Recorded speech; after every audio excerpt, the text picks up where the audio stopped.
흔히들 인생에서 가장 큰 비극은 자식을 먼저 앞세우는 참척, 찬치의 고통이라 말하곤 합니다. 오늘 우리가 함께 나눌 이야기의 주인공은 72세의 억만장자입니다. 그는 거대한 비즈니스 제국을 일궈냈으나 인생의 황홍기에 단 하나뿐인 아들을 스스로 떠나보내야 했습니다. 4년이라는 긴 세월이 흐른 뒤에야 그는 비로소 용기를 내어 아들의 묘소 앞에 섰습니다. 통안의 눈물을 흘리며 지난 날을 후회하던 바로 그 순간 낯선 10살 소년이 나타나 묘비를 가리키며 충격적인 한마디를 던집니다. 우리 아빠예요. 이 아이는 대체 누구일까요? 만약 그가 정말 부호의 친손자라면 왜 할아버지와 손자는 남보다 못한 사이로 4년 동안 단 한 번도 보지 못했던 것일까요? 죽은 아들의 삶 뒤에는 과연 어떤 비밀이 숨겨져 있었던 걸까요? 소년의 등장은 이 화려한 재벌 가문에 가장 아픈 상처를 어떻게 들춰내고 그들의 운명을 어떻게 뒤바꿔 놓을까요? 사랑과 회한 그리고 유산에 얽힌 4년간의 숨겨진 진실을 지금부터 함께 파헤쳐 보겠습니다. 늦봄의 안개는 언제나 불청객처럼 차가운 물기를 머금고 찾아오기 마련입니다. 특히나 서울 근교의 북한산 자락은 더했지요. 그 안개는 마치 수십 년 묵은 마음의 짐처럼 산등성이를 무겁게 짓누르고 있었고 연두빛이어야 할 나무잎들은 잿빛으로 물들어 있었습니다. 철쭉 시즌이 막 지나간 자리에 붉은 꼬집들이 진흙과 뒤섞여 흩뿌려져 있는 풍경은 형언할 수 없는 쓸쓸함을 풍겼습니다. 72세의 정문석 회장은 그 고요한 정막 속에 서 있었습니다. 이탈리아 장인이 한 땀 한 땀 지은 짙은 회색 수트의 실루엣은 안개 속에서도 날이 선 듯 꼿꼿했습니다. 수행 비서가 전용 묘역 입구에 글을 내려주고 차를 돌렸습니다. 더 이상은 차가 올라갈 수 없는 가파른 길이었습니다. 10여 년 전 그는 풍수지리가 기가 막히다는 이곳을 직접 골라 가족 묘역으로 조성했습니다. 발 아래로 안개에 쌓인 도심이 내려다 보이는 이곳의 땅값은 서울 중심가에 웬만한 아파트 한 채 값과 맞먹었지요. 하지만 정작 그는 아들을 묻고 지난 4년 동안 이곳에 발을 들이지 못했습니다. 그의 손에는 투명한 포장지에 정성껏 쌓인 백합 한 다발이 들려 있었습니다. 새벽같이 꽃집에서 배달된 꼬집 위에는 아직 이슬이 맺혀 있었습니다. 정 회장은 천천히 걸음을 옮겼습니다. 반짝이게 닦인 수제 구두가 젖은 돌계단을 밟을 때마다 그 무게는 고스란히 그의 심장으로 전달되는 듯 했습니다. 평생을 시간이 돈이라며 앞만 보고 달려온 그였지만 오늘만큼은 발걸음이 천근만은 무거웠습니다. 안개 사이로 부는 바람이 마치 세월의 탄식처럼 들려왔습니다. 잘 정돈된 잔디 위로 검은 화관감 묘비들이 말없이 서 있었습니다. 가끔 들려오는 까마귀 울음소리가 정막을 깼지만 그는 주변을 돌아보지 않았습니다. 오직 한 곳 그토록 그리우면서도 두려웠던 그 이름 앞에 멈춰 섰습니다. 정서우 1907호 2002민. 묘비에 새겨진 글자가 선명하게 눈에 들어왔습니다. 그는 녹슨 기계처럼 삐걱거리며 무릎을 굽혔습니다.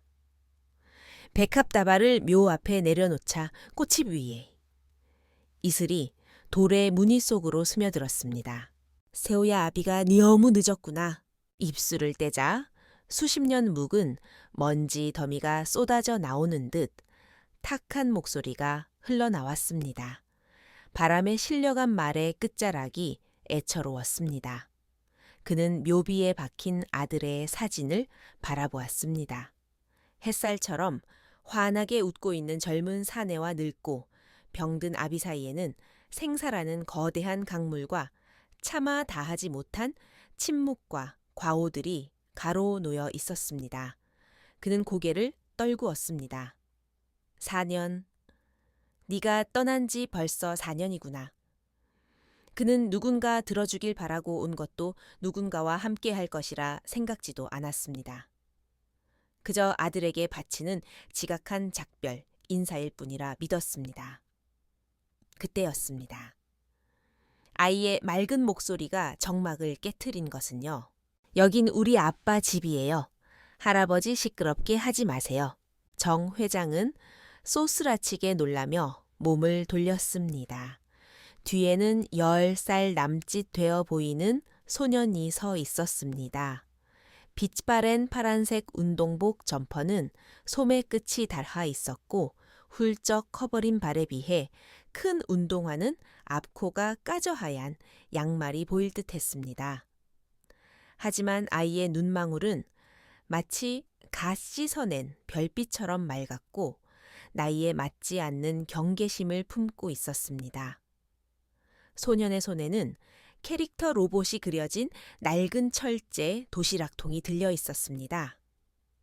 아이는 정 회장을 조심스럽게 지나쳐 묘비 앞으로 다가갔습니다. 그리고 도시락을 내려놓으며 나지막이 속삭였습니다. 아빠 오늘 엄마가 해준 계란말이랑 멸치볶음 가져왔어. 아빠가 제일 좋아하는 거잖아.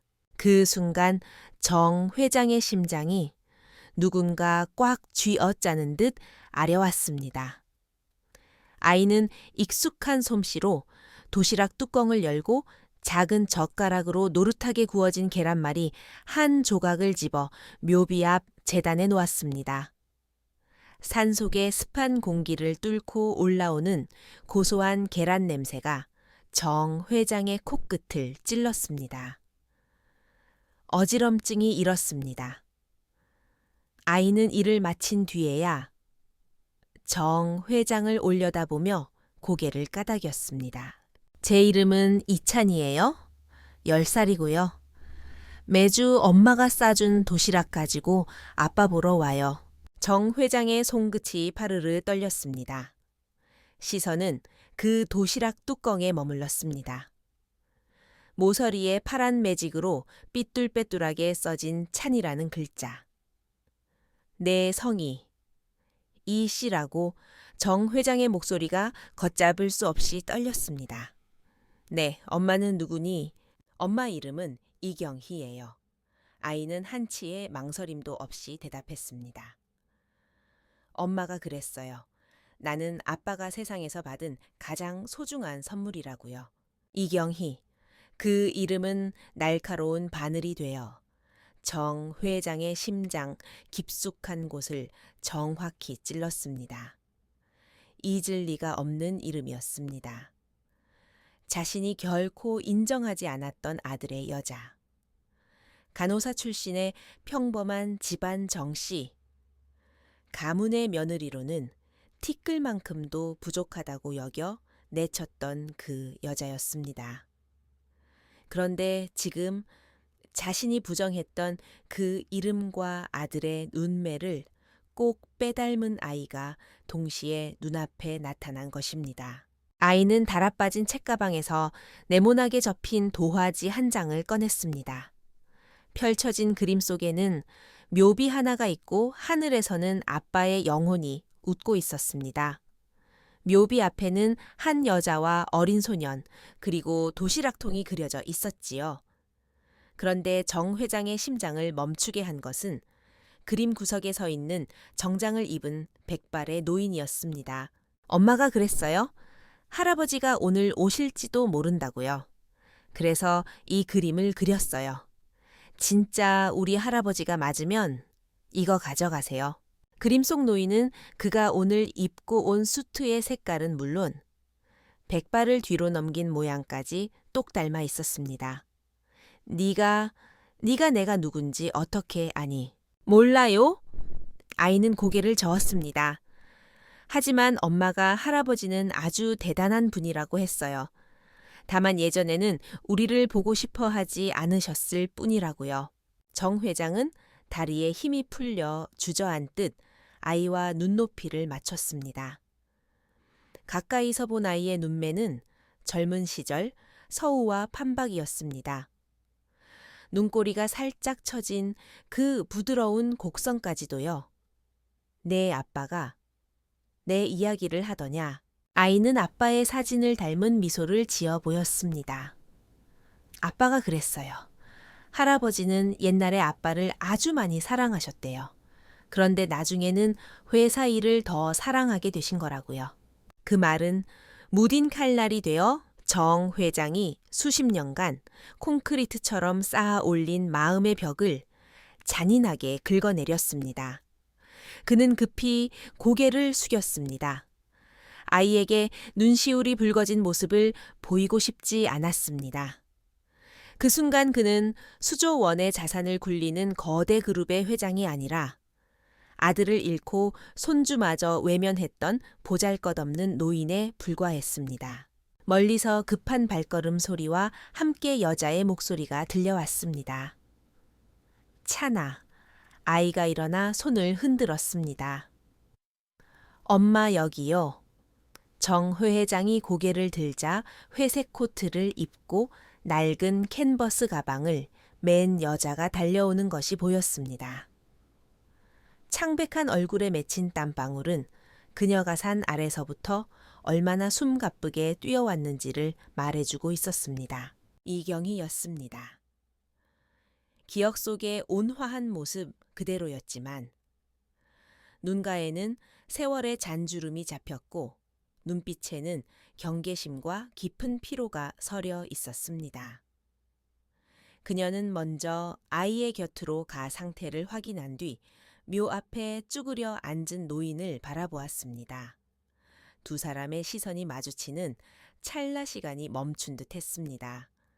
이경희의 입술이 가늘게 떨리더니 이내 차갑고도 정중한 목소리가 흘러나왔습니다. 회장님 결국 오셨군요.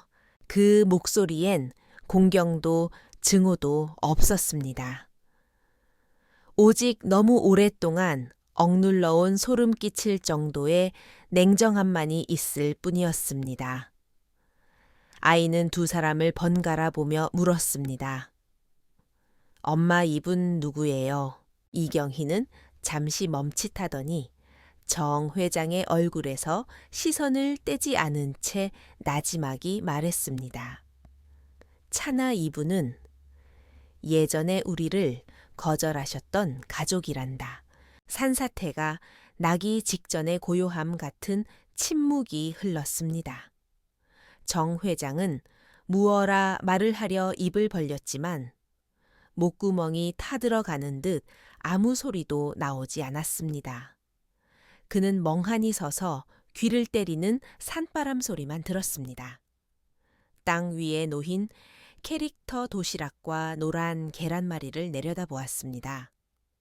그 따뜻한 집밥의 온기가 수십 년간 쌓인 그의 냉혹한 심장을 한 겹씩 녹여내고 있었습니다. 그는 직감했습니다.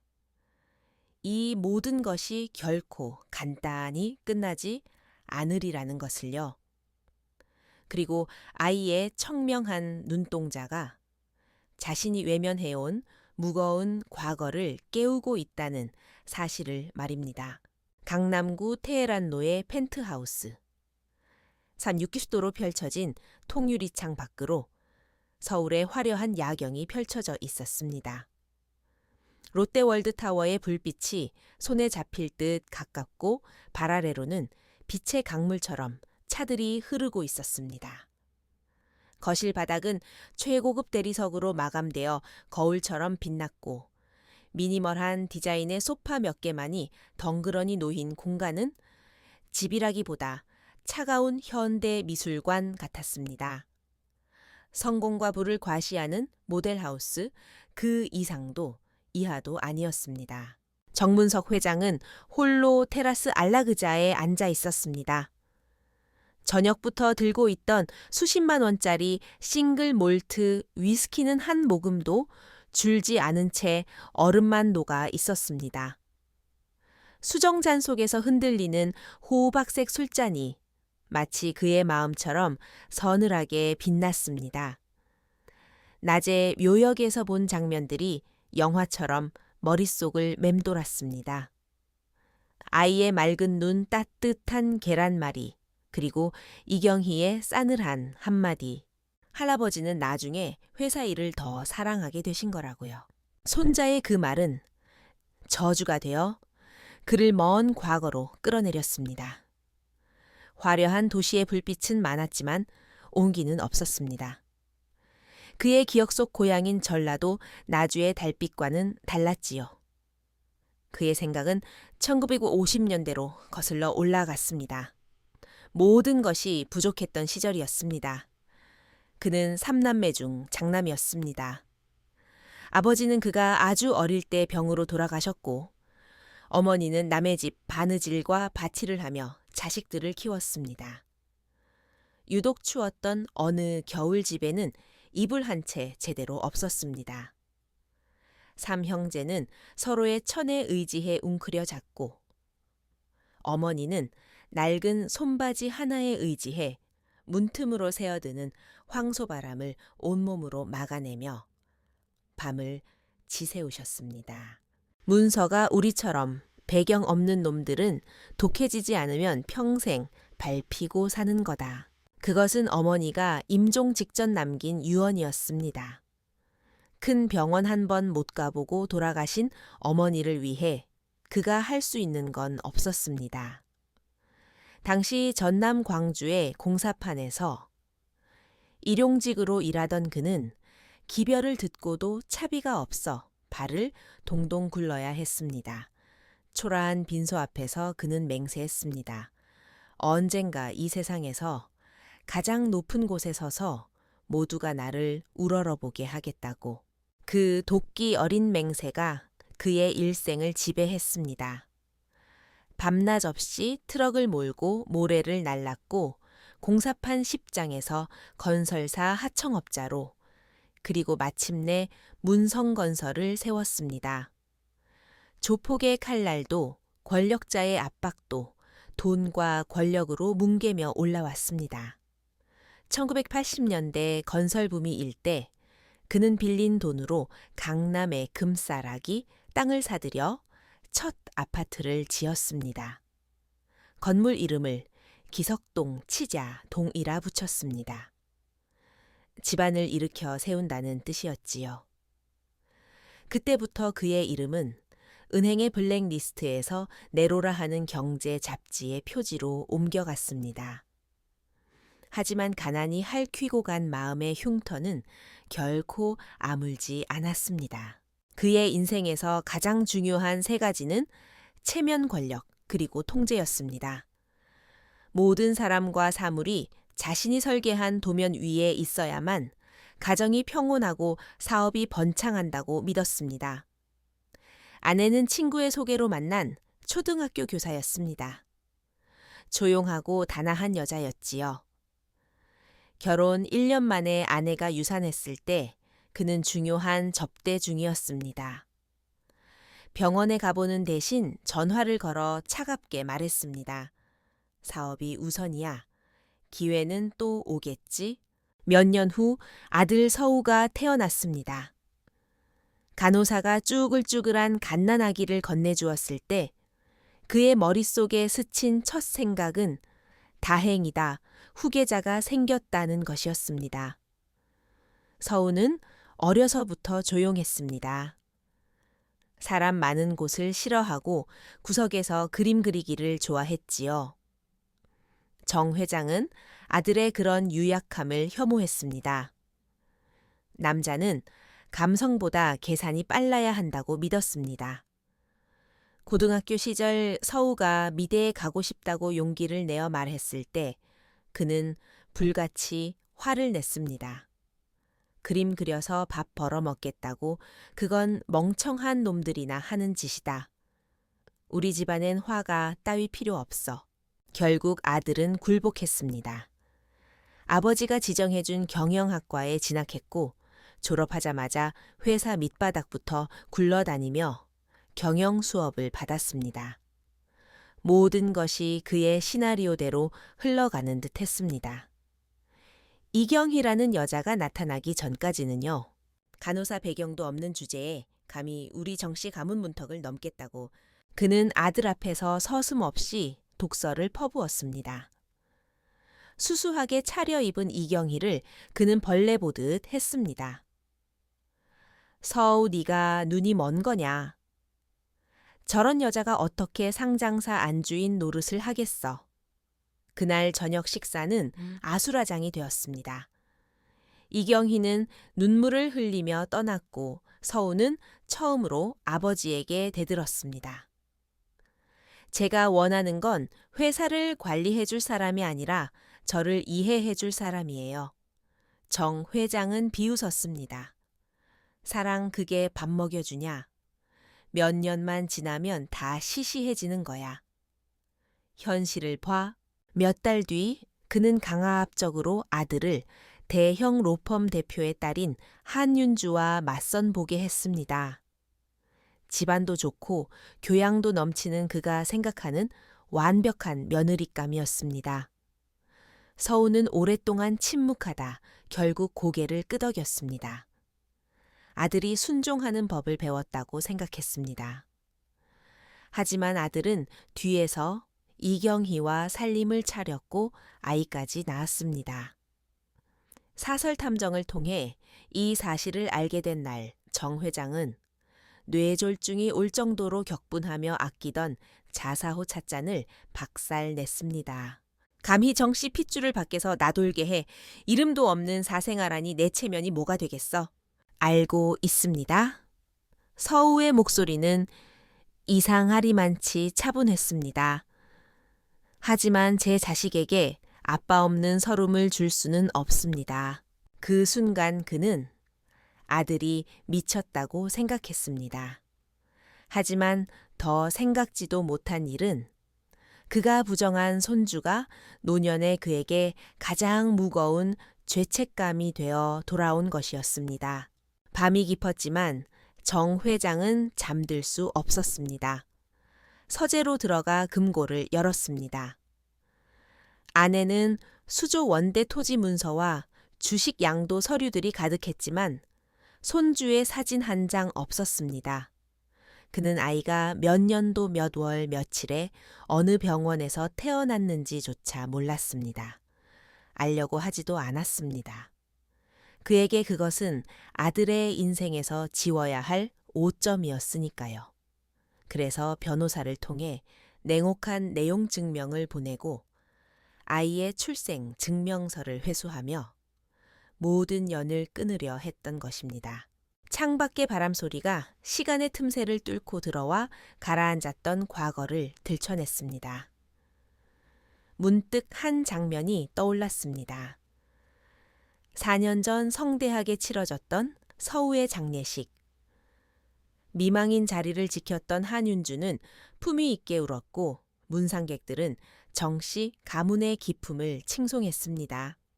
화환은 장례식장 입구부터 도로 끝까지 줄을 이었지요.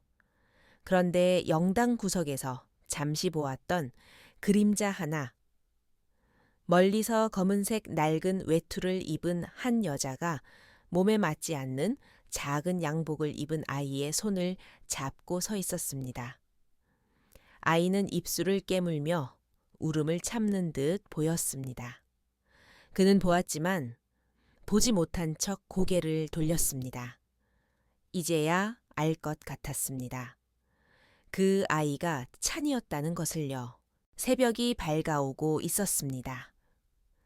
전신 거울 앞에 선 그는 성공한 노신사의 얼굴을 마주했습니다. 권력과 결단력이 새겨진 얼굴이었지만 동시에 지독하게 고독한 얼굴이었습니다. 언젠가 어디선가 들었던 말이 스쳤습니다. 젊었을 땐 높이를 쫓지만 늙으면 깊이를 알게 된다는 말. 그는 거울 속에 자신에게 운걸거렸습니다. 나 정문석이 평생 수백 채의 건물을 올렸는데 정작 내 집 하나 제대로 짓지 못했구나. 거울 속의 자신은 답이 없었습니다. 오직 충혈된 눈동자만이 먼동이 터오는 아침 햇살 속에 붉게 타오르고 있었습니다. 강서구 화곡동의 낡은 골목 안. 엘리베이터도 없는 5층짜리 연립주택 꼭대기층에 이경희와 찬이의 보금자리가 있었습니다. 여름에는 찜통 같고 겨울에는 찬바람이 문틈으로 새어드는 옥탑방이었지만 집안은 먼지 하나 없이 정갈했습니다. 벽면의 곰팡이 자국은 찬이가 그린 형형색색의 그림들로 가려져 있었지요. 커다란 햇님 웃고 있는 집, 그리고 엄마와 아이가 손을 잡은 그림들. 좁고 가난한 집이었지만 그곳엔 치열하게 삶을 일궈온 따뜻함이 배어 있었습니다. 이경희의 삶은 쉴 새 없이 돌아가는 팽이 같았습니다. 멈출 권리 따위는 없었지요. 새벽 5시 반 해가 뜨기도 전에 일어나 찬이의 아침밥과 도시락을 준비했습니다. 낮에는 소아과 의원에서 간호사로 일했습니다. 월급은 쥐꼬리 같았지만 안정적이었지요.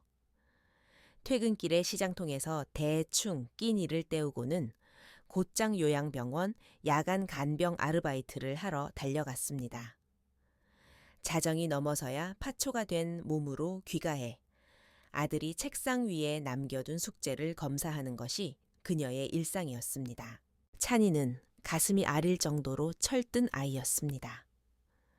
때 한 번 쓰지 않고 엄마가 없는 동안 중고시장에서 얻어온 낡은 책상에 앉아 홀로 그림을 그렸습니다.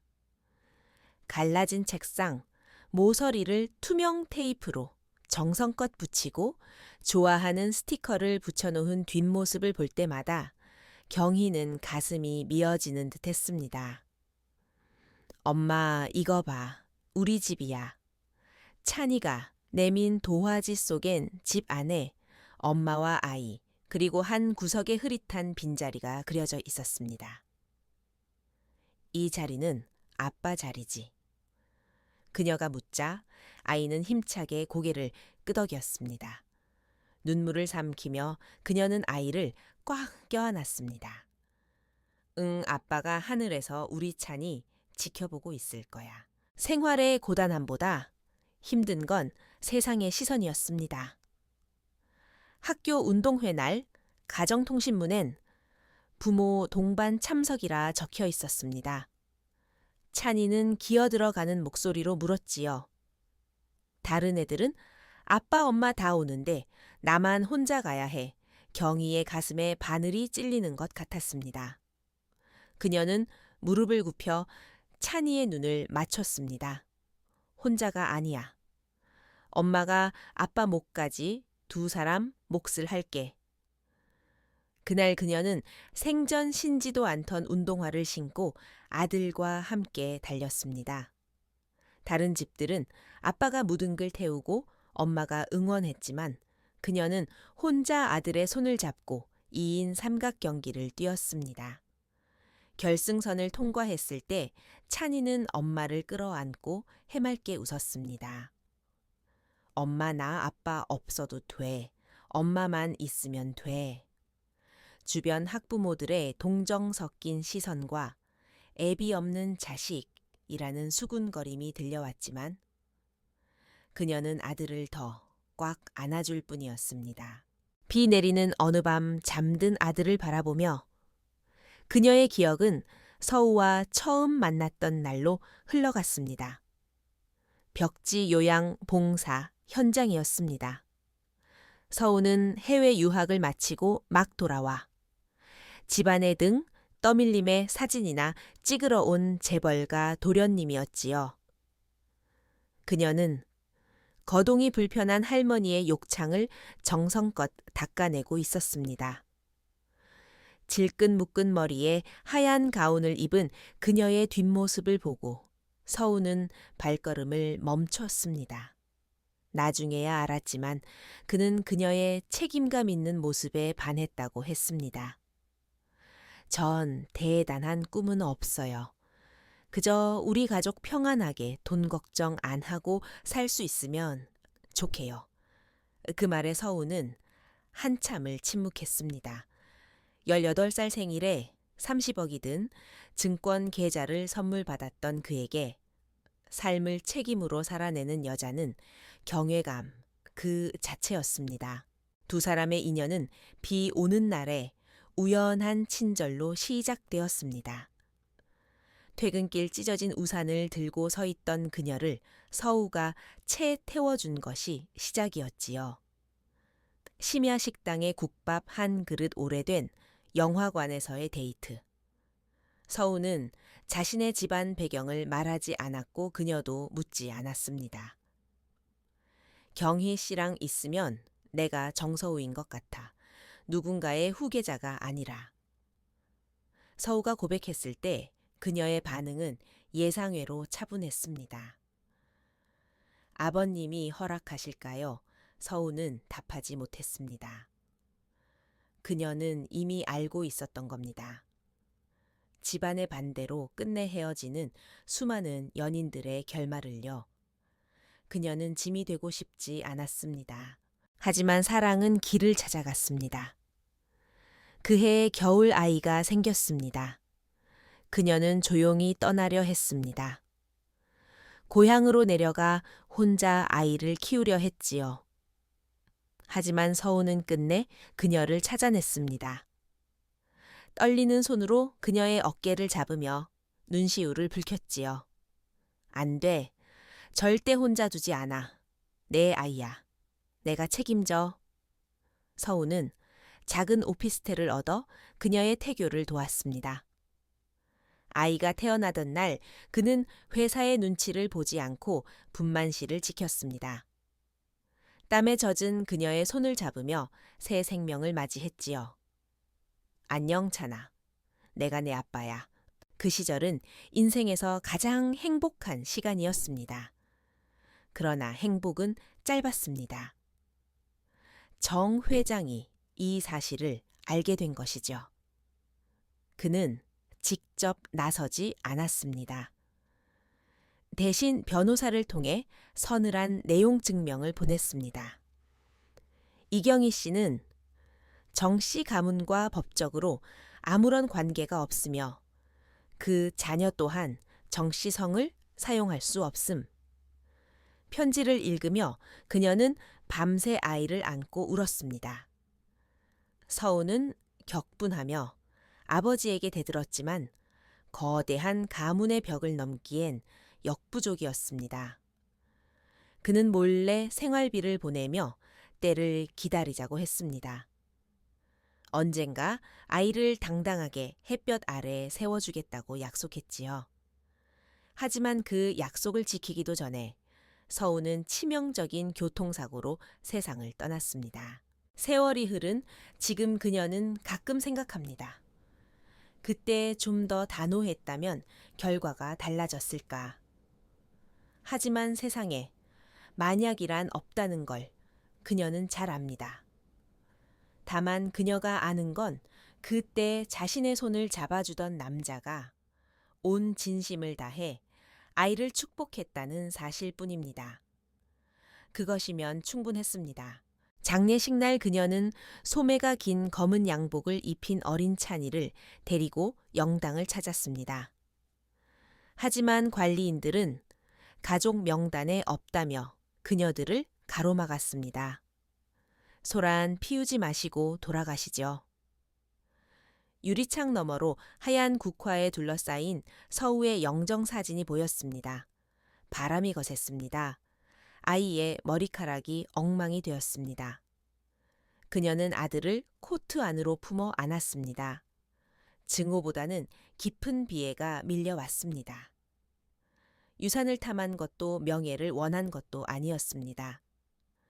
그저 아이에게 아빠와 마지막 인사를 시켜주고 싶었을 뿐인데 세상은 그 작은 배려조차 허락하지 않았습니다. 그날 밤 꿈에 서우가 나타났습니다. 해병에 서서 미소 지으며 말했지요. 경희야, 미안해. 내가 집 하나 만들어주지 못해서. 잠에서 깬 그녀의 베개는 눈물로 젖어 있었습니다. 다음 날 아침 그녀는 구청으로 달려갔습니다. 아이의 출생신고서에 기재된 부, 푸의 성을 지우고 자신의 성을 따르게 했습니다. 어머니 정말 괜찮으시겠어요? 아빠 성을 따르던 아이인데요.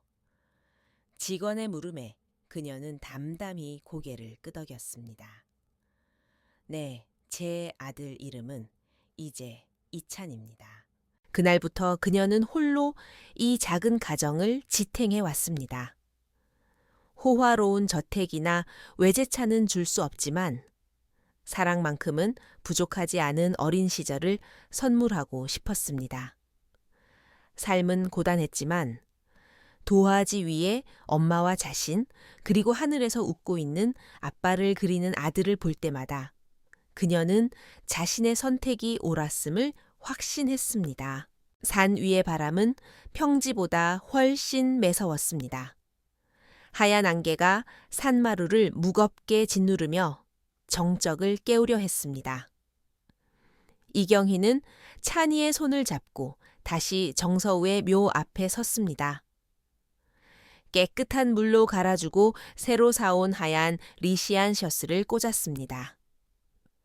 찬이는 평소처럼 작은 손수건을 꺼내 묘비 속 아빠의 사진을 정성껏 닦았습니다. 마치 그렇게 하면 차가운 돌의 냉기가 가실 거라 믿는 듯 했습니다. 그때였습니다.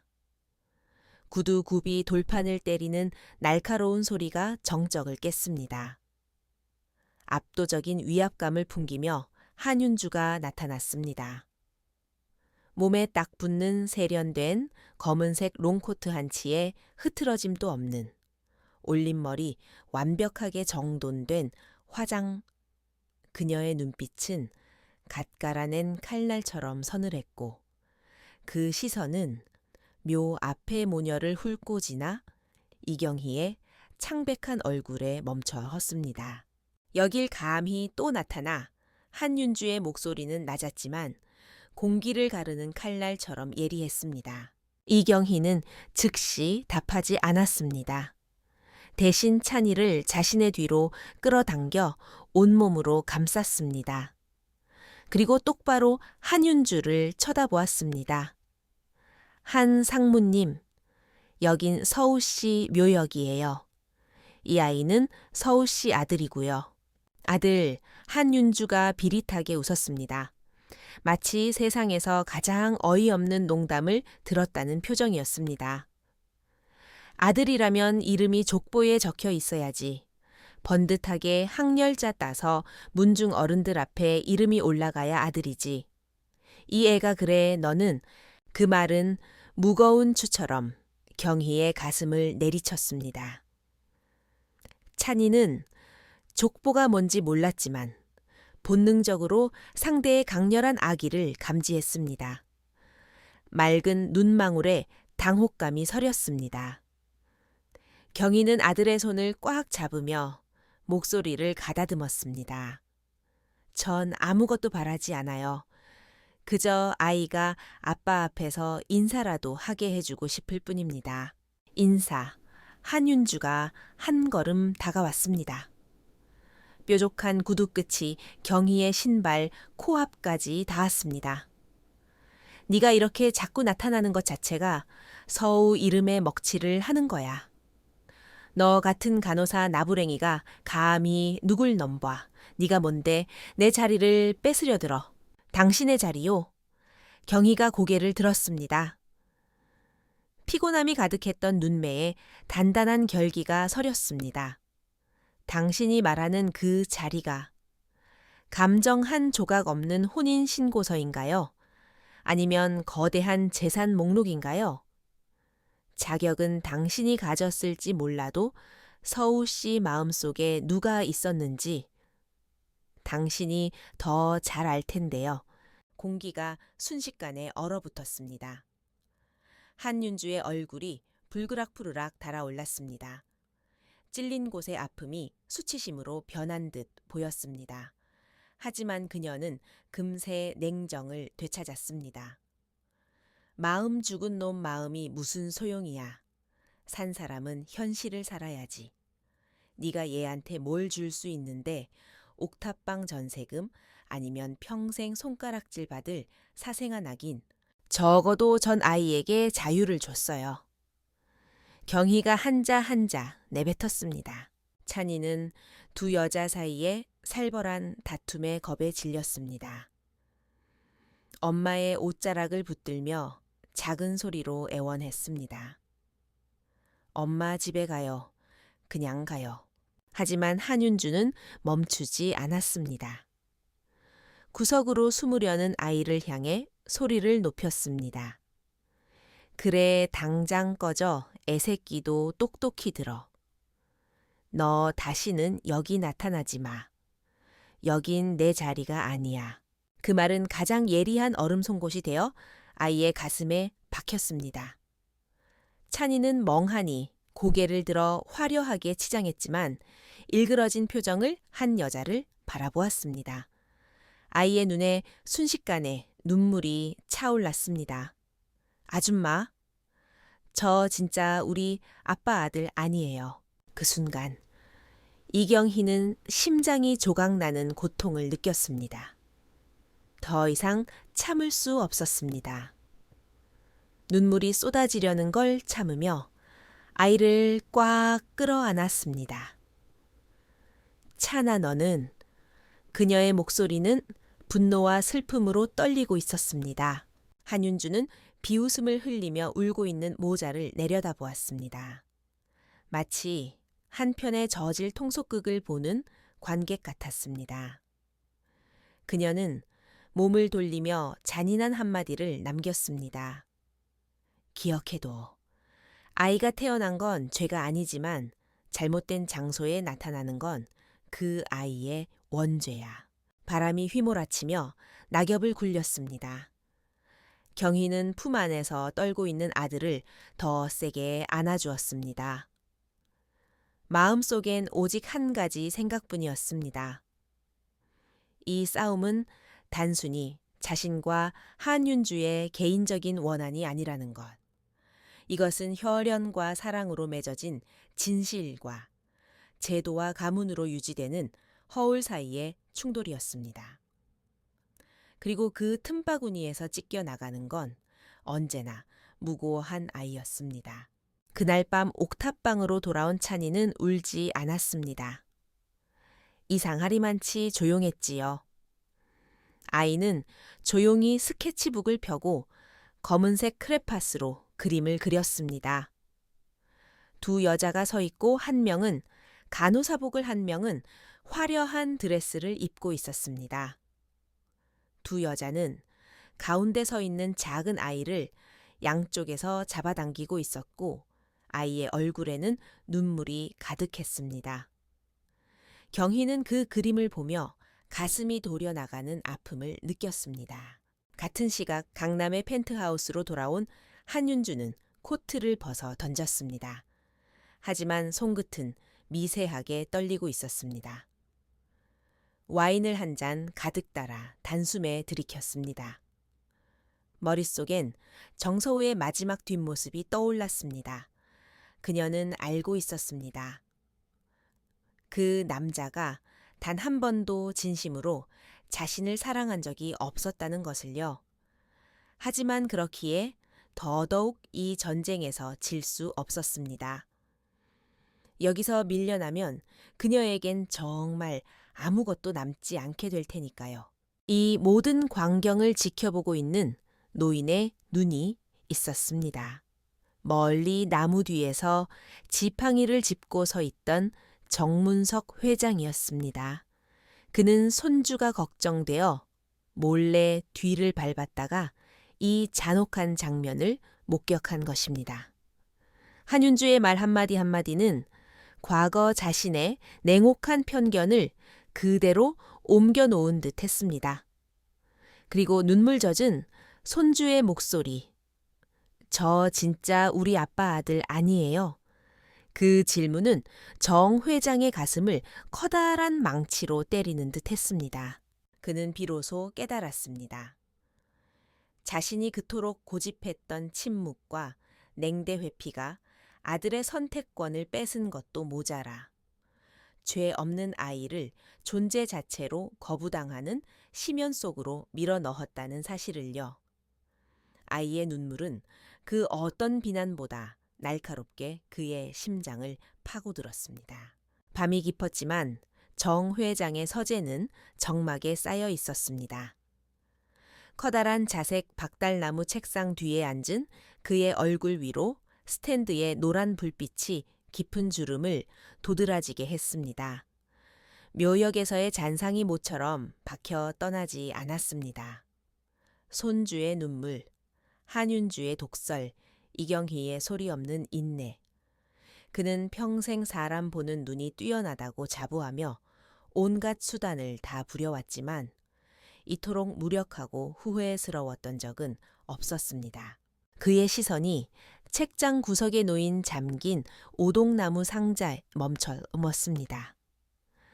은은한 나무향이 배어 나오는 그 상자는 서우가 떠난 뒤 방을 정리하며 가져온 유품 중 하나였습니다. 4년. 그는 단 한 번도 그 상자를 열어보지 않았습니다. 잊어서가 아니라 두려워서였습니다. 아들의 유품 속에서 자신이 통제하지 못했던, 전혀 알지 못했던 아들의 삶을 마주하게 될까봐 겁이 났던 것이죠. 하지만 오늘 밤 그는 더 이상 도망칠 수 없음을 깨달았습니다. 서랍에서 작은 열쇠를 찾아 자물쇠를 열었습니다. 딸깍 하는 소리가 마치 봉인된 시간을 깨우는 소리처럼 들렸습니다. 상자 안에는 예상했던 비즈니스 서류나 투자 보고서 같은 건 없었습니다. 표지가 낡은 노트 몇 권, 낡은 사진들, 그리고 누런 봉투에 담긴 편지 뭉치들이 전부였습니다. 그는 떨리는 손으로 노트 한 권을 집어들었습니다. 첫 페이지를 넘기자 익숙한 필체가 나타났습니다. 예쁘진 않지만 한자 한자 꾹꾹 눌러 쓴 서우의 글씨였습니다. 2017년 3월 12일. 날씨 맑음. 찬이가 세상에 나왔다. 아주 우렁차게 울어댔다. 간호사가 내 품에 아이를 안겨주었을 때 나는 내 인생이 비로소 완성되었다는 느낌을 받았다. 아빠가 된다는 게 이런 기분이구나. 정 회장의 손이 파르르 떨렸습니다. 그는 다음 페이지를 넘겼습니다. 2018년 7월 2일 흐리고 비. 찬이가 오늘 처음으로 나를 보고 아빠라고 불렀다. 발음도 엉망이고 침까지 흘렸지만 경희는 내가 바보처럼 웃는다며 놀려댔다. 하지만 나는 안다. 그 한마디가 세상의 그 어떤 고생과 억울함도 다 씻어내 준다는 걸. 2019년 1월 17일 바람찬 날. 찬이를 데리고 한강공원에 자전거를 타러 갔다. 아이가 넘어졌다. 무릎이 까져 피가 나는데도 꾹 참으며 울지 않더라. 그러더니 나를 올려다보며 묻는다. 아빠, 나는 왜 다른 애들이랑 달라? 왜 나는 할아버지 할머니가 없어? 가슴이 미어져 대답할 수 없었다. 그저 아이를 꽉 안아주며 너는 누구보다 용감한 아이다라고 말해줄 수밖에 없었다. 여기까지 읽은 정 회장의 목구멍이 무언가에 막힌 듯 숨이 가빠왔습니다. 그는 몰랐습니다. 자신이 보지 못했던 다른 세계에서 그의 아들은 이미 훌륭하고 부드러운 아버지가 되어 있었다는 것을요. 그가 놓친 건 손주의 어린 시절뿐만이 아니었습니다. 아들의 인생에서 가장 소중한 성장의 순간들을 그는 스스로 걷어차버린 셈이었습니다. 노트 뒷부분으로 갈수록 글씨체는 급박하고 거칠어졌습니다. 글쓴이의 심적 압박이 그대로 전해져 왔습니다. 2020년 4월 5일. 오늘 아버지와 크게 싸웠다. 아버지는 찬이의 출생증명서를 가져가며 처리하겠다고 하셨다.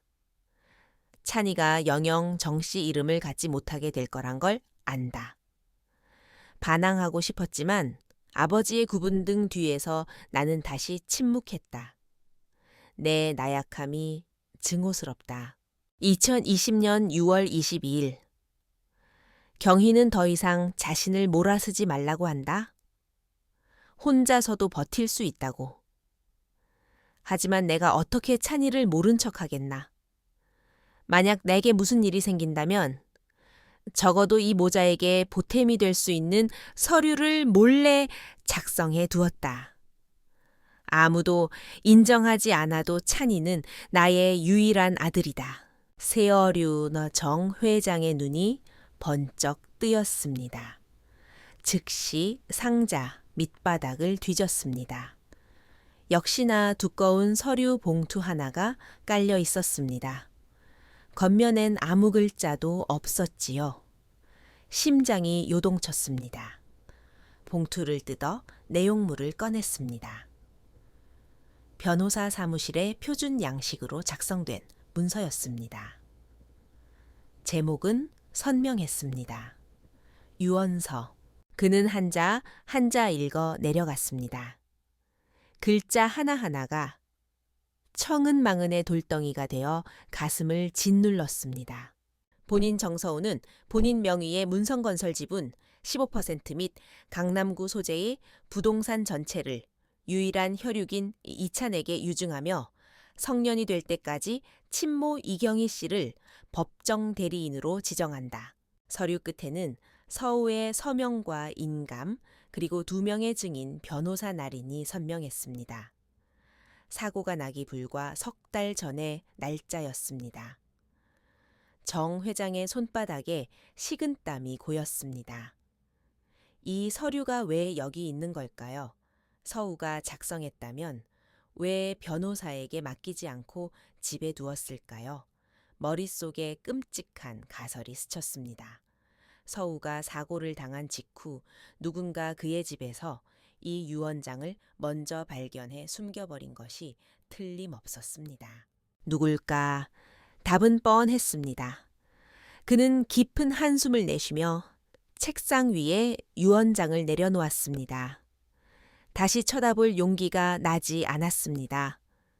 장례식장에서 지나치게 차분했던 한윤주의 모습 족보 문제에 결사반대하던 그 서슬. 퍼런 기세. 모든 퍼즐 조각이 맞춰지며 추악한 진실이 드러났습니다. 그는 손주를 스스로 내쳤을 뿐만 아니라 자신이 직접 고른 며느리에게 속아 아들의 마지막 염원마저 4년 동안 어둠 속에 묻어두고 있었던 것입니다. 그는 힘없이 의자에 기대어 천장을 바라보았습니다. 호흡이 가쁘고 불규칙했습니다. 창밖엔 언제부터인가 비가 내리고 있었습니다. 유리창을 두드리는 빗소리가 마치 그를 대신해 우는 소리 같았습니다. 문득 20여 년 전에 어느 밤이 떠올랐습니다. 서우가 5살 때였지요. 한밤중에 고열이 났지만 그는 중요한 계약서 사인을 해야 한다며 가사 도우미에게 아이를 맡기고 병원으로 보냈습니다. 자정이 넘어 집에 돌아오니 아이는 링거를 맞고 잠들어 있었고 창백한 얼굴엔 눈물 자국이 선명했습니다. 다음 날 깬 아이가 처음 내뱉은 말은 "아빠 왜 이렇게 늦게 왔어?" 였습니다. 그 말은 평생 가슴에 남았는데 이제 다시 똑같은 원망이 들려오는 듯 했습니다. 이번엔 손주의 맑고도 상처 입은 눈망울을 통해서요. 그는 다시 일기를 집어들었습니다. 마지막 페이지 잉크가 번진 자국이 있는 곳이었습니다.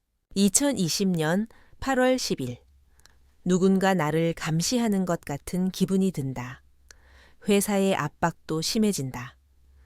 진실을 말하지 못한 채 정말 무슨 일이 생길까 봐 두렵다. 만약 그런 날이 온다면 아버지가 이 일기를 보셨으면 좋겠다. 적어도 내가 사랑했고 노력했다는 걸 알아주셨으면. 찬이가 그린 가족 사진엔 항상 할아버지 자리가 비어 있다.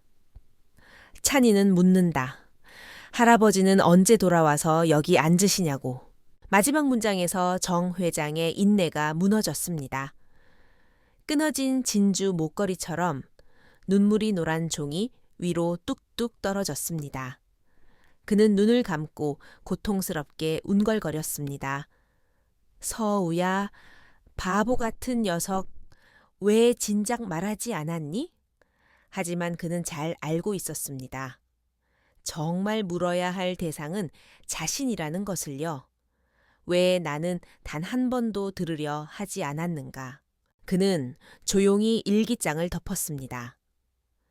거대한 파도를 몰고 올 유언장을 손으로 어루만졌습니다.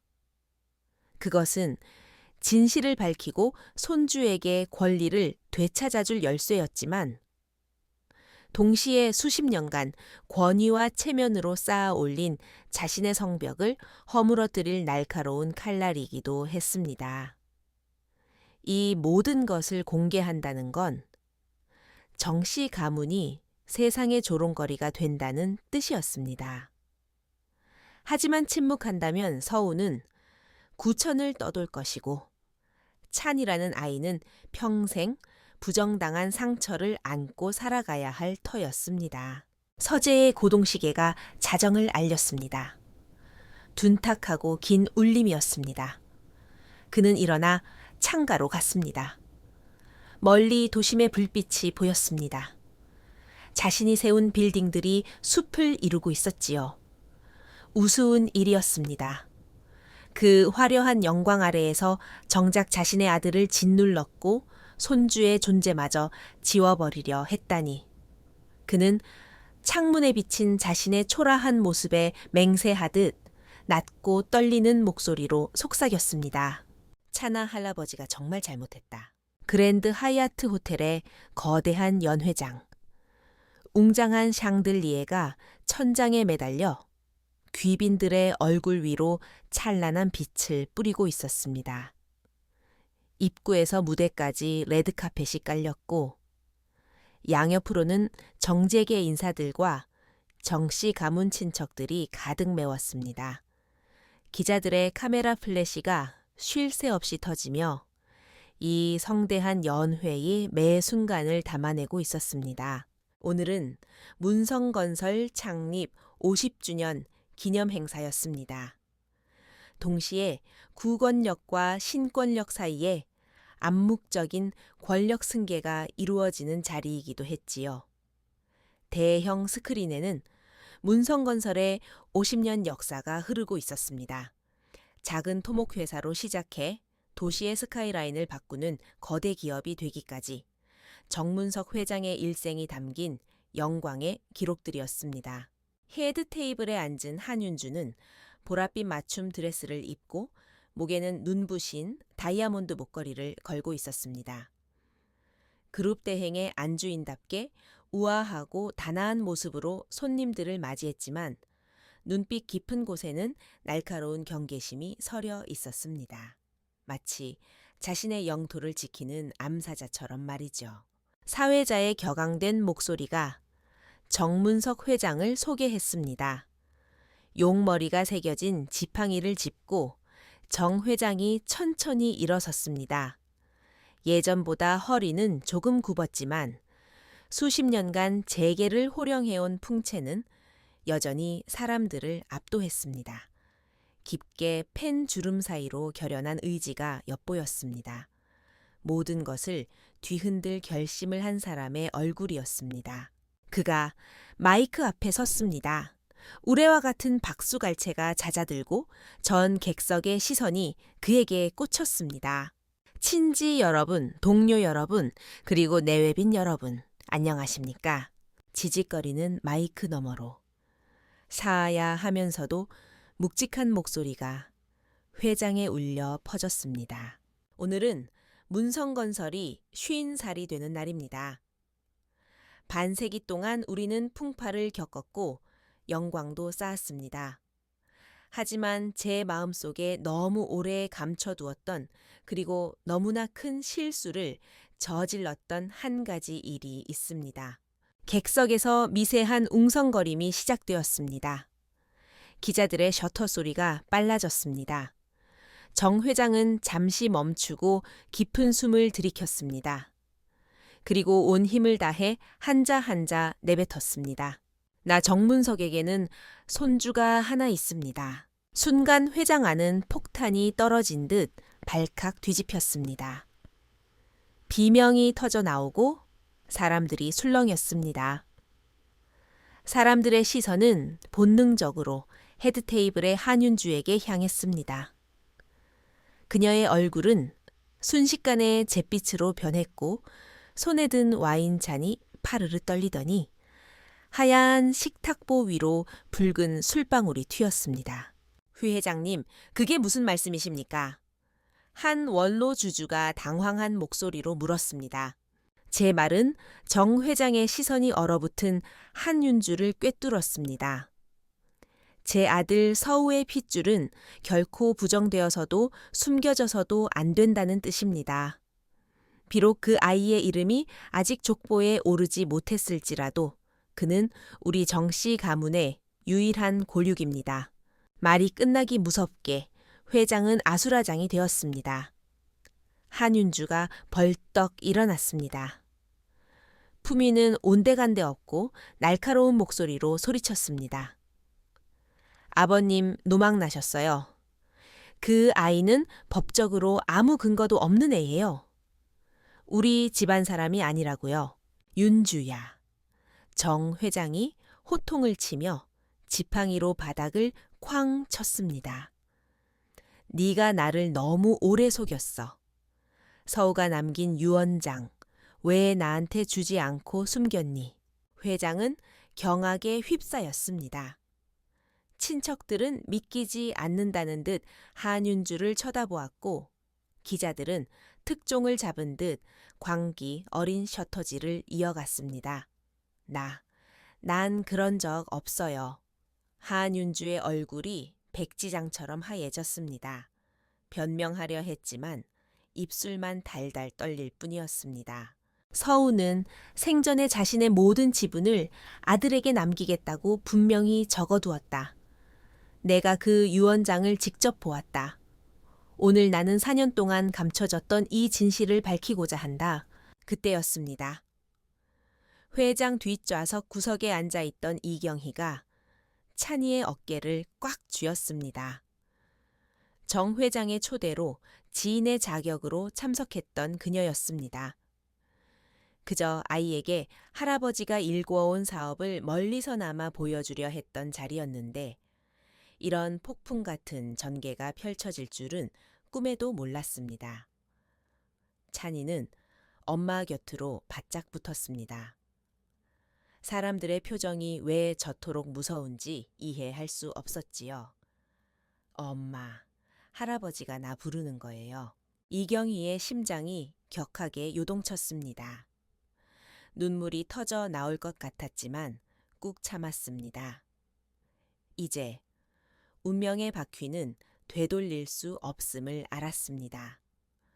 무대 위에 정 회장이 손을 들어 군중 너머에 작은 아이를 지목했습니다. 찬아 내 손주야, 이리 온. 할아버지한테 오너라. 장례는 순간 정적에 휩싸였습니다. 모든 시선이 레드카펫 끝에 서 있는 작은 양복을 입고 어리둥절해하는 소년에게 쏠렸습니다. 경희는 아들의 등을 살며시 밀었습니다. 가렴차나? 아빠가 하늘에서 찬이가 용기 내기를 바라고 계실 거야. 찬이는 떨리는 발걸음으로 긴 레드카펫을 걸어 나갔습니다. 조명이 소년의 작은 그림자를 비췄고 책가방에 달린 낡은 고양이 인형이 걸음마다 딸랑거리며 소리를 냈습니다. 그 가냘픈 소리가 적막한 회장에 울려 퍼지며 사람들의 가슴을 찔렀습니다. 무대 중앙에 도착한 아이가 백발의 노인을 올려다보았습니다. 정 회장은 수조 원의 계약서를 쓰던 그 떨리는 손으로 한 번도 안아준 적 없는 손주를 향해 팔을 뻗었습니다. 그리고 마이크를 향해 전 생애를 건 선언을 했습니다. 이 아이가 바로 내 손주 정찬입니다. 오늘부터 이 아이의 이름은 우리 정씨 가문의 족보에 당당히 이름을 올릴 것입니다. 장래엔 더 큰 비명과 박수, 그리고 욕설과 항의가 뒤섞여 혼돈의 도가니가 되었습니다. 한윤주는 미친 사람처럼 무대 위로 뛰어 올라와 이경희 모자를 가리키며 악을 썼습니다. 다 가져가겠다는 거야. 내가 여태껏 지켜온 게 얼만데 저 여자랑 저 사생아한테 다 넘기겠다고. 그녀의 화장은 눈물과 마스카라로 얼룩져 흉물스럽게 번졌습니다. 당신들은 몰라. 난 아무것도 없어. 정씨 집안 며느리라는 타이틀 하나뿐이라고. 우아했던 재벌가 안주인은 간데없고 모든 것을 잃을까봐 공포에 질린 처량한 여자만 남았습니다. 정 회장은 그녀를 연민 섞인 그러나 단호한 눈빛으로 바라보았습니다. 윤주야, 내 고통도 안다. 하지만 잘못된 건 바로잡아야 해. 찬이는 죄가 없어. 서우가 내게 남긴 건 자산도 권력도 아니라 바로 이 아이란다. 찬이가 가방에서 그림책을 꺼내 들고 울먹이는 목소리로 물었습니다. 할아버지, 저 정말 할아버지? 손주 맞아요. 회장의 모든 사람이 숨을 죽였습니다. 정 회장은 지팡이를 내던지고 무릎을 굽혀 아이와 눈높이를 맞췄습니다.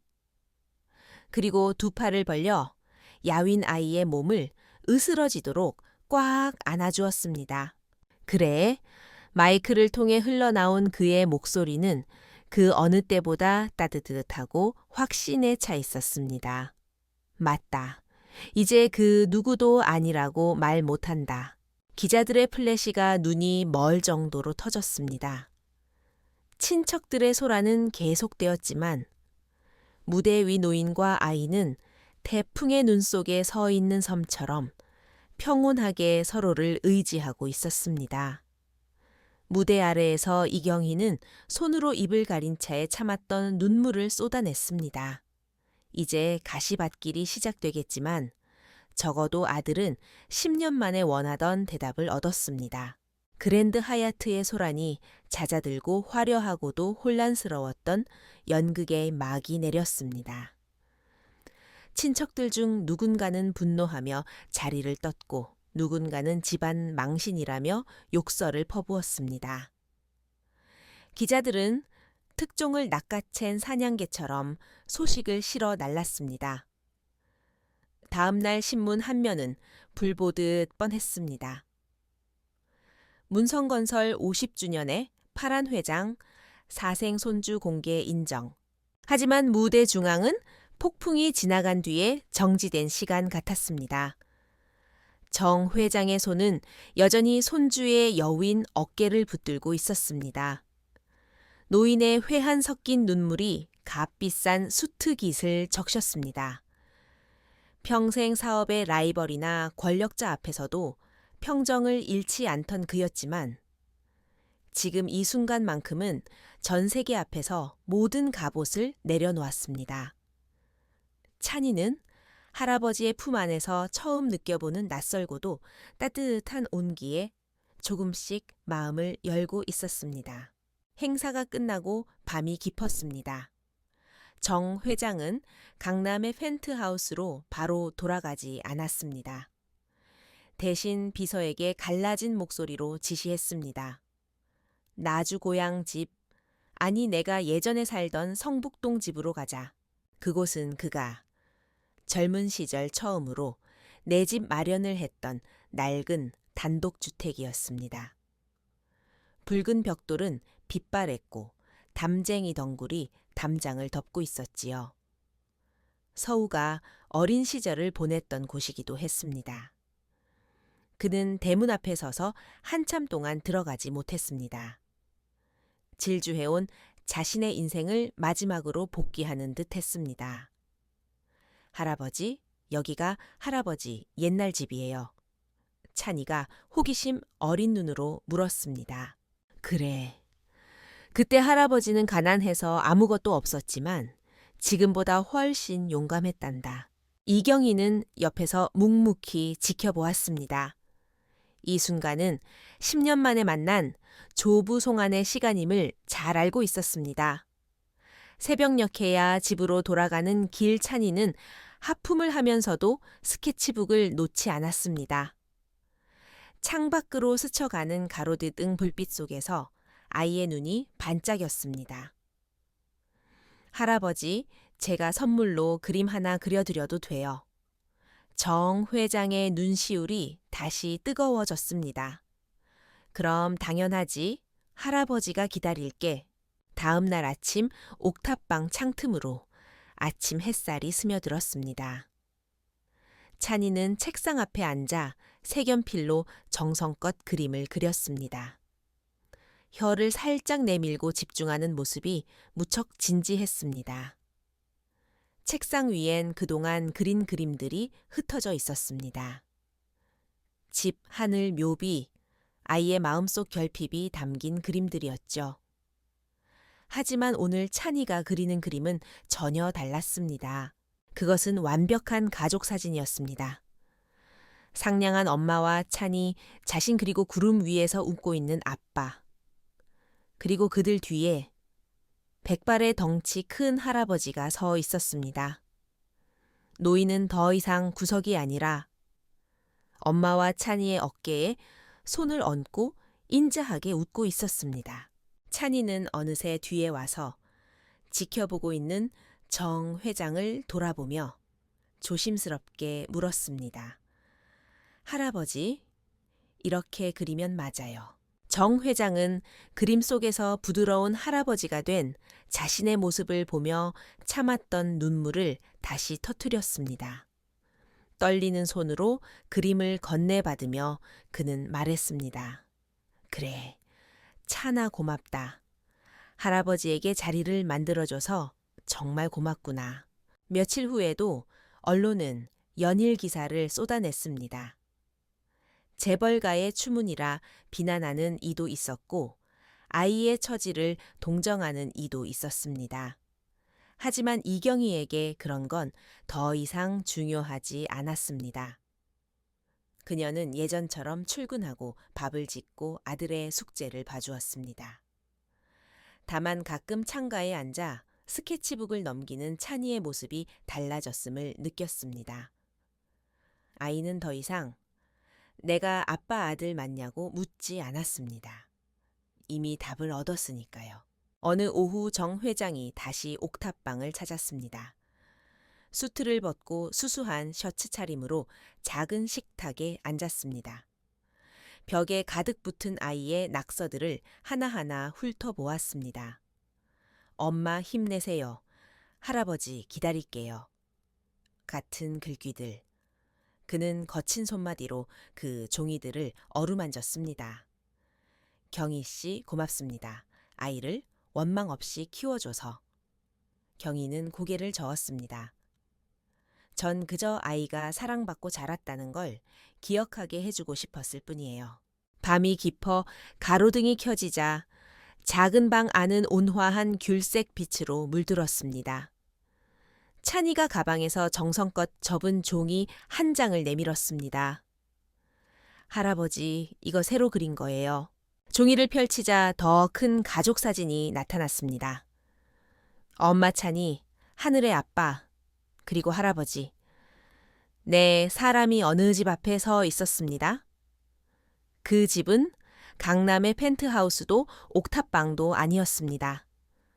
빨간 지붕 밑으로 따뜻한 등불이 켜진 꿈속에서나 그리던 진짜 집이었지요. 그림 밑에는 삐뚤빼뚤하지만 정갈한 글씨로 이렇게 쓰여 있었습니다.